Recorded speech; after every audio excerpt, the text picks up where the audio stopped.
Well, welcome everyone to Two Qs with Lisa Ward. I am your host. And today our guest is Maya. So, Maya, go ahead and introduce yourself. My name is Maya Ratcliff. I am the founder and CEO of Hawaii Fluid Art. Awesome. Awesome. Awesome. Well, welcome. And everyone gets the same two questions. So, Okay. your first question is, what do you want that you don't already have? What do I want that I don't already have? Well, that is a big question. I think one of the things that I would like is to see a no bullying campaign in school, which might seem completely crazy, but I have a 8-year-old autistic grandson who gets bullied, and it really bothers my heart. And I would like to see parents really work with their children on being kind and genuine and generous and just fair to all of the people in their classes and schools, etc. So it's not really a want for me, it's more of a want for humanity as a whole. Oh, I love that. And I hate that. I went to school with a few autistic folks, and we all learn differently, whether we're on the spectrum or not. That's right. So That's that's right. I think our teachers have quite a challenge. They Um, really do. They really do. And it starts at home. It starts with the parents working with their children and having a no tolerance policy. If you're mean to your siblings, you might be mean to kids in school. And I grew up yeah. extremely bullied and picked on. I too am autistic. And they used to call it Asperger's, now they call it high functioning autism. And that was just a torturous way to interact with other children. And so that's just one of the things that I wish for. Interesting. Okay, so your second question is, what's holding you back from achieving that? So is there a way that are you going to pursue a board position for where you locally are for the education system? Like, Yeah, how that's are a you great going to question. change that? So that's a great question. I think one of the things that I plan on doing is if and when I ever exit from my brand and hopefully have a lot of money, I will be able to start some initiatives, educational initiatives for people about the repercussions of bullying and how it affects children on a daily basis, weekly, and then ongoing, and the insecurities that it creates in adults. I think that there is a national platform that could be reached at one point to educate and really just get the word out to parents, maybe people who even haven't had children yet, but definitely the schools and parents that do have small children all the way up to high school age. Okay. Yeah. I might challenge you. Why not start it now? Why do we have to sell your current business? I know Yeah. time, but Yeah. Well, could we start something now? yes, we're actually working on some things now.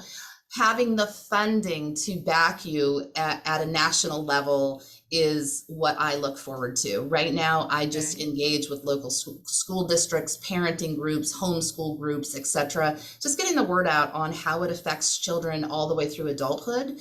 And so I do the best that I can now, but one day, hopefully, I'll have some serious financial backing and be able to make a true impact. Okay. Well, Yeah. you don't have to self-fund that by any means. I know there's grants available, and other just organizations in general that also want to give back to the community. Yeah. So I might have some resources for you offline after we finish this so That'll be that you can amazing. start that mission now. Why wait? I agree. Actually, the more you talk about it, the more I should look for some outside funding to help spread the word. It's something that needs to be addressed, and I don't really think that there's ever been a national campaign against it. Back in the I think it was 80s or 90s, it was just say no to drugs. Well, let's just say no Mm-hmm. to bullying. Mm-hmm. Yeah. Mm-hmm. And now that social media, Mhm. kids have access to so much more now, other ways to continue to connect, which is great. It does have a positive, aspect to it, but it does allow other opportunities for poking fun, and it has the negative connotation to it too. Absolutely. So I appreciate that challenge, and I will definitely do more than I'm doing now, and maybe even get my team involved in helping battle this situation. Yeah. I'm curious, is there a way within your current business that within how you structure events or something that you can have that be a part of your mission now with the company? We actually already embrace the aloha spirit, which is being gracious and kind and loving to everyone that you come in contact with. And when we do school events and birthday parties, etc., we always treat everybody with graciousness and kindness and talk about how they can do anything they put their mind to and nothing will stop them. We're a very encouraging environment for all people that attend our experiences, but we really focus on the little ones. We know never overstep our boundaries. We're not the mommies and daddies, but just instilling that sense of confidence during that 45-minute class or experience, it can really impact a young one. That's cool. Yeah, Yeah, well, not everybody's comfortable with claiming they're an artist. There's yeah, only so much we can and cannot do. that's right. But yeah, I'm gonna challenge you. I'm gonna follow up with you All later right, if you've sounds actually good. gotten funded or started at least the searching process. Love that But idea. I am admiring the gorgeous artwork behind you. So Oh. you hinted at the experience. So what would somebody expect from an event, since I haven't even personally done that? And I know we have a place that's just down the street that opened Yeah. not too long ago. So what does that look like? What does an event look like with y'all? So it really depends on what kind of experience you're wanting to take. We have 27 different art forms. Behind me here is just some examples of our fluid art. We also do resin tumblers and resin beach scenes, charcuterie boards, wine glasses, skateboards, guitars, all sorts of different size canvases, all the way up to a 4 foot by 5 foot. We even have something called Patch Party where we decorate hats and backpacks and beach bags, etc., with fun little iron-on patches and goodies. And so it depends if it's a one-on-one experience, if it's a birthday party, or if it's a large group event. But what you can expect at Hawaii Fluid Art is that when you first walk through the door of our beautiful retail section in the front of our store, it smells like a vanilla kissed orange. Oh, You're gonna see live plants all over the studio and the retail space. And in the retail space, you're gonna see local artists and artisans, jewelry makers, candle makers, and their wares for sale. So we partner with the local community and feature local artists in the front of our spaces.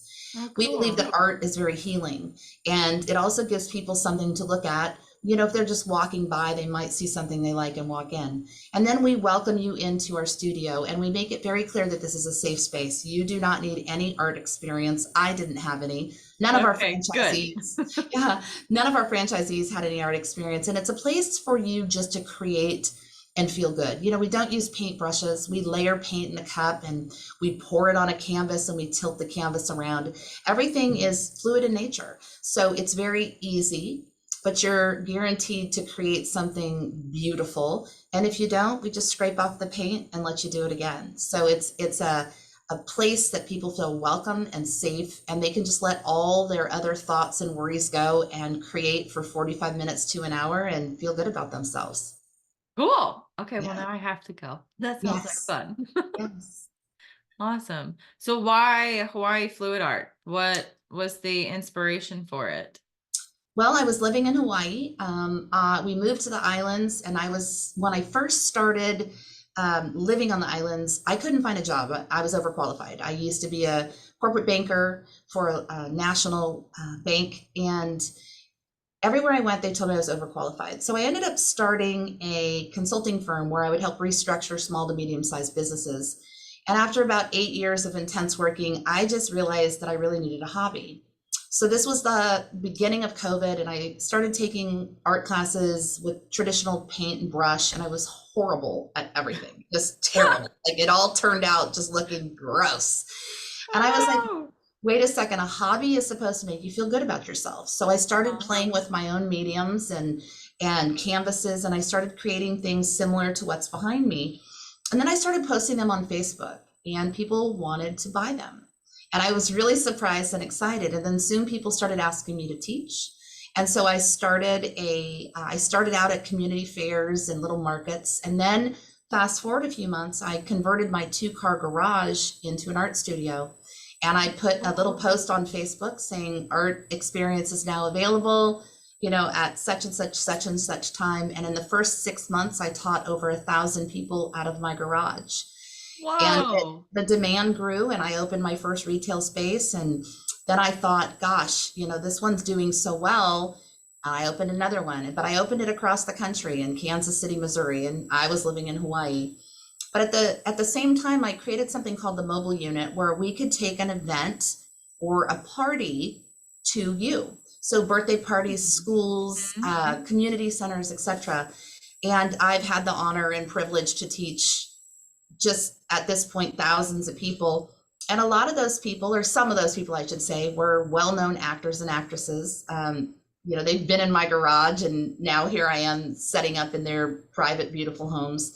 And Mhm. one night after an experience, this group of well-known actors and actresses came up to me and said, Maya, we want to talk to you. We've traveled the world and we've never seen anything like what you do. And we think everyone deserves to experience Hawaii Fluid Art, and we think you should franchise. And Ah. that was the first time I thought about franchising. And I started doing some research and due diligence and started working on the infrastructure that I saw for the business. And about 16 months after that is when I was ready to offer to the public. And that was in mid 2022. And here we are Wow. today. Yeah. Okay, so you started in 2020. 2021 is when I opened the studio in my garage. Yeah. Wow. Yeah. That's a fast growth period. Yeah. Sometimes it's a little surreal when I think back and think, gosh, this has only been 3.5 years. And, now we have 42 stores open. We're opening 18 more by the end of the year. This time next year, we'll have 150 locations open. We're in 23 states right now. We have our own private paint brand. We have our own private resin brand. We have a Nice. group of amazing franchisees from coast to coast that love Hawaii Fluid Art and love giving back to their communities. That's amazing. Congratulations. Thank I you. knew you would franchise because we have a location here in Texas, Yeah. but I did not realize it was that large already. So Yes. Yeah. props to you. That's Thank you. amazing. Amazing, amazing. Um, so what's next? Great question. So next is pushing forward with the brand, getting brand awareness around the United States. We will be launching in Canada next year. We're actually legal to sell in Canada now, but we're waiting until Cool. next year. We are working on our own canvas brand. We are working on some national ad campaigns, partnering with PBS, the Boys and Cool. Girls Club, Girl Scouts and Boy Scouts. And then in 2026, we plan on launching into the Asian markets, Dubai, and the European markets. So we plan on being a worldwide phenomenon of where you can come and create and feel good about yourself, and everybody everywhere will know the name Hawaii Fluid Art. That's amazing. So do you have a like goal, like we call them big, hairy, audacious goals? So is there something that when you started, you were like, oh, well, maybe it could be this? Did you even think it I could be did. global? I did. I have a notebook that the day that these people came and suggested franchising to me, I went home and I wrote a list of what I wanted. I wanted 350 locations open in the first 4 years. I Okay. wanted my own private paint brand. I wanted my own resin brand. I wanted a store on the strip in Las Vegas. I wanted to be able to give to employees and franchisees. I wanted a group medical plan for all of our franchisees and their employees. And I Mhm. wanted a community of outstanding individuals that believed in what we were doing and really worked hard to make their communities better. And I'm happy to report we've reached all of those goals, except for we're not in year 4, so we're not at 350 locations open yet, but we will Yeah. be. Yeah. Well, it sounds like with your rate of opening locations, Yeah, that will definitely be a attainable goal for sure. we think so. Yeah. Okay. So we've achieved all of those. Uh-huh. What's the new list or the So the new, new level? yeah. So the new level is, of course, the international expansion and our own canvas brand. That's a big one. We also want to see our paints, our acrylic paints in Hobby Lobby and Michaels sometime in the next 24 months to help expand the brand name. It legitimizes the brand by having your acrylic paints available in a major retailer. And so that's one of our goals. To expand our leadership team. Right now we have 13 people on the leadership team. That doesn't include all of our consultants and contractors. We want to expand that team, so we always offer the very best service to our franchisees that we possibly can. And just to give back to our communities, one of our goals is to sponsor independent school districts that don't have the financing for art experiences. We actually have a nonprofit that's called Aloha Through Art, where we want to be able to go in and offer art experiences at no cost to the children in the different school districts that just can't afford an art program. Oh, how awesome. Yeah, That's, in my research, I didn't see that one. So yeah. that's fantastic. Yeah. Okay, I thought of something and now I have since forgotten the question. Oh dear. Because I was thrown off by the nonprofit. That's wonderful. Yeah, it's a great. We actually donate now to schools, the classrooms that don't have color crayons and pencils and things like that. So I will take and order. I didn't even know you could order crayons in the bulk that you can. You can actually order crayons at 1,000 red crayons. So it's really fun. Oh, Each year I will go around to the local schools and see what teachers need supplies, and we'll order those supplies and donate them to the local schools. But we want to start doing that on a national level, and our goal is to be able to be doing that within 24 months. okay. Yeah, 2 years. Your next 2 years are going to be very busy. they are. I like being busy. I like it. Okay. So now I remember my question. You mentioned like the advisory team, but then also the consultants. So Mhm. what does the advisory team consist of? So our team, I'm going to kind of break it down. So we handle at the franchise level everything from real estate acquisition to construction management, pre-opening, pre-opening marketing. We have franchise success managers that work with our franchisees every week. We have a full marketing team. We have an SEO team. We have an incredibly fabulous, profound training system. So not only do we have something called HFA University, where we have over 100 professional videos recorded and in our learning system, but we also go on site and train the franchisees and their employees. We also have a department that will go set up a store for an executive type owner that doesn't have the time or doesn't want to go in and set up their stores. So that is our base team. We then have Okay. consultants and advisors. We have some incredible consultants and advisors, and they work with us for bigger projects. Like for instance, when we were working on our paint brand, I partnered with another company that had launched a paint brand for another individual. And so they work with us very closely. And then we have strategic advisors, Eric Van Horn, Jeff Herr, Nick Neonakis, some really big names in franchising. And then I have CEO coaches, and I have Tony Geary, who is a motivational speaker, well known around the United States. He has over 100 books published.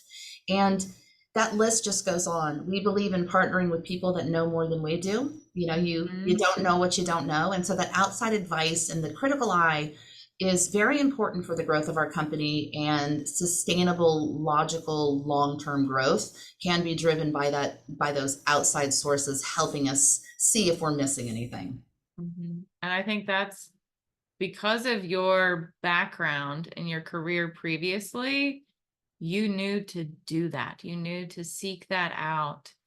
So that's probably why your growth, like if you put it on a chart, it'd be like straight up. Yeah. Yeah, we're very Versus, fortunate. We're very fortunate. It was we brought in some advisors and strategic partners in January. And so the growth that we've seen since January is just incredible. The expansion in different states, but more importantly, the leadership team really gaining knowledge that maybe we didn't have before, that we are just excited to have and share with our franchisees. yeah, it sounds like the resources your franchisees have is amazing. That's not necessarily now, if there's a big brand that's been well established, Yeah. yes, that might come over time, but I really think it's because of you and Mhm. your previous experience that they have access to that so quickly. It helped. My previous experience definitely helped. And just the drive and the want to offer the best of the best. You know, a lot of franchises offer a manual and a logo and a good look. And that's Yeah. just not what I wanted to offer. And so I wrote down that first night, I wrote out a massive list of what I wanted. And then I worked on it for 16 months, creating the infrastructure before I ever launched to the public. What I didn't want was a franchisee to come in and not have the support that they deserved. And so I invested a lot of time, energy, effort, and resources into creating these platforms. We've been very fortunate to partner with some technology companies that allow an incredible learning path for our franchisees and communication systems. Our marketing department is very robust. We do, text message communications for the customers, and we have an online magazine we're launching. As a matter of fact, we're launching the online magazine shortly, and the paper magazine comes out in about 90 days. And that will be located in all of our franchise locations around the United States, and we're very excited about that. And so we're just constantly trying to improve for our franchisees and the customers around the country. That's cool. So what's going to be in the magazine? Oh, all sorts of stuff. So we're going to have stories of our franchisees. We're going to have highlights of customers that have done different art forms. We're going to talk about community organizations and how we can give back. Lots of pictures. I will do a letter from the founder. We'll have some fun stories, spotlights of the employees of the franchisees, because they're the face of our business. We'll have some award winners. But yeah, it's going to be a really beautiful magazine. We're very excited about it. Cool. Yeah. Yeah, you don't sit still at all. No, I don't. I don't watch TV either. People will say, how do you have time to do all of this in a day? And I say, well, I choose my priorities, and sleep is a priority for me. My grandson is a priority for me. My family is a priority for me. And my franchisees are a priority for me. And so other things just go by the wayside. I don't spend 3 or 4 hours a night watching TV. I spend 3 or 4 hours a night communicating with my franchisees or preparing some sort of communications for a magazine. Or I'm very fortunate, I get to do a lot of interviews. And so sometimes after the normal workday, I'll be on Fox or Sirius XM radio or something like that. So it's a lot of fun every day. And I think that knowing that and seeing that, that's not necessarily advertised, that's what it takes to be a successful business owner, or to be a business owner in general. There is no dilly-dallying, picking our nose, twiddling our thumbs until the success happens. That's right. You got to grind. You got to work for it. And a lot of times you have to work for free. I haven't taken a paycheck in 3 years. And I'm happy to do that. I'm happy to reinvest every penny back into this brand to make it better and better for the franchisees and the customers. And you have to believe 100% in what you're doing, and you have to give it your all. And even on days that you're just tired, or days that you're mentally a little spent, you have to dig deep. You have to find it someplace inside of you, and you have to do what's right every day. There are no shortcuts to success. It's a bunch of pitfalls and SOPs and skin knees and elbows, but you just got to keep going and pushing for greatness. But you learn from every skinned knee. Yes. You analyze, okay, how do I not do that again? Absolutely. And that, one of the things, the reason that people call them valuable lessons is they hurt in some way, right? It was either to your pride, it was to financially, or in some other fashion, it was painful, and that's why it was a valuable lesson. And so we take those valuable lessons and make sure that we don't trip over that same hiccup again. We want to build an SOP. And one of the things that I think our team is extremely good at is building SOPs before we have a problem, thinking about what could go wrong, what could happen, and building an SOP or a communication platform or a workaround to be sure that our franchisees never even have that problem in the first place. Yeah. And that's where having experience, or at least having an analytical brain to, okay, well, what if that happens? What if this happens? But having the capacity to be able to dedicate time to that, Yeah. analyzing it. I think that's especially for if we're brand spanking new startup, we might not have the time to work on the business Yeah, versus working in the business. correct. Correct. So that's amazing that you have a team that can help you with that. Very So, blessed. Very yeah. blessed. They're incredible individuals. And as a matter of fact, I think one of the things that's kind of interesting is three of our leadership team members are also franchisees. They started out Oh, as franchisees, loved the brand, had backgrounds that were something that we needed. And because their stores basically run themselves once they're open and running, we're able to join our leadership team. So not only do they have perspective from a corporate level, they also have perspective from a franchisee level. And they work very hard to make things better for their fellow franchisees on a daily basis. yeah. That's a good perspective to have. They've got skin in the game from both Skin in the game. perspectives. Yeah. Yeah. That's amazing. Okay. Well, gosh darn, I feel like you've literally thought of everything, at least for now. Who Well, knows? As technology changes, the world changes, but having an outlet to unplug and just be and get creative, I think everybody needs that downtime. TV is not a good outlet. You know, it's, but I'm the artsy fartsy person. I've got the arts background, so I always appreciate any form of art. Um, it doesn't necessarily be the paint with the canvas. There's so many different forms of art, but having an outlet somehow, and because we lose that, I feel like kids are so creative, their imagination is, insane. Some of the things that they come up with. absolutely. And then we get into the real world, the exhaustingness that is, the work life, the family life. We lose some of that creative edge. So it's good to have outlets like yours to go somewhere. Well, thank you. We think so. We're business to consumer, but we're also business to business. So we do a lot of team building events and training exercises for major corporations, and it's fun to see these uptight people come in that are just so business focused. And by the end of the experience, they're high fiving because they feel young again. They feel free. They didn't think about anything other than the art experience during that 45 minutes to an hour. And that's powerful. Yeah. Turn the phone off, Yeah. turn the notifications off. Yeah. That's amazing. Okay. Well, I will follow up with you about Yeah. your bullying campaign because I believe in that. Okay. And I think that needs to be funded sooner rather than later. Sounds like a deal. But was there in your career or in this new chapter Mhm. a piece of advice that you would give or that you've received that's probably been the most impactful? I think there's two things there. Number one, if you're going to do something, do it 100%. Give it your all. Most importantly, write down your dreams, your goals, your aspirations, and keep them handy.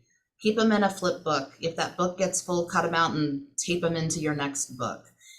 Always have your eye on the prize and believe in it 100%. That's for me. And then some of the best advice that I've been given is have a mentor. Have a mentor who is maybe in a different field, but definitely more successful than you are, that can help you with your communication style, because not everybody learns the same. Not everybody understands the same sentence the same way. And it's very important as the leader of a company that you are a good communicator. And so I've been fortunate enough to work with some unbelievable communicators who have helped me be a better communicator. And always having that mentor to guide you, but also critique you honestly, is a very important bit of advice that I received that I would like to pass on. Yeah, constructive criticism. Absolutely. But then also be open to receiving said advice. Yeah. Also, yes, communication is huge. Oh, yes. Written form tone can be misconstrued in so many different ways. Absolutely. And if we're not taking the time to actually read what's written, Mhm. our brains jump to conclusions and read what we think we should be Yep. reading or not. That's, yeah, that's wonderful. Awesome. Well, thank you so much. And I look forward to seeing what you guys accomplish over the next 2 years and beyond. And I Yeah. obviously have to go visit the location that's near me. You do. Just let me know and I'll get a session set up for you. So thank you so much for having me. It was my pleasure. And I just hope that everybody has a blessed and beautiful day. Yes. And we'll see you all guys next time.